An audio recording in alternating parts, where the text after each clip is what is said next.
Над родината издига, стан предушкият Балкан. Неговият ръст достига Левски, дивен великан.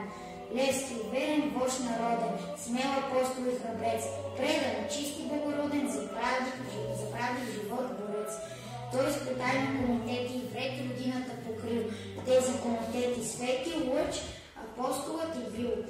А османските потери, като кучетата зли, душили да го намерят с тъмни помисли стрели. Левски с тях се разминавал, тук търговец, там овчар, тук с чалмар ефенди ставал, там с кобила въглищар. С соколов поглед виждал, крачил със сърце на лъв, свободата ни съзиждал сред опасностите пръв. На бесило бил обесен, но бесилен бил врагът. Възвишил се е до песен Левски, стръмния си път.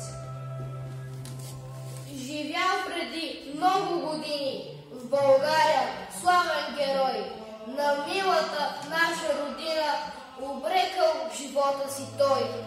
Нарекли го Левски, защото Половски бил силен и смел, безстрашно се борил със злото, след себе си всички повел. Апостоле, от теб се учим всички. Апостоле, ти пример си за нас. България, за теб било е всичко. България е всичко и за нас. И днес се прекланят децата на Левски пред подвига свят. За апостола на свободата сме горди пред целия свят. Дела трябват, а не думи!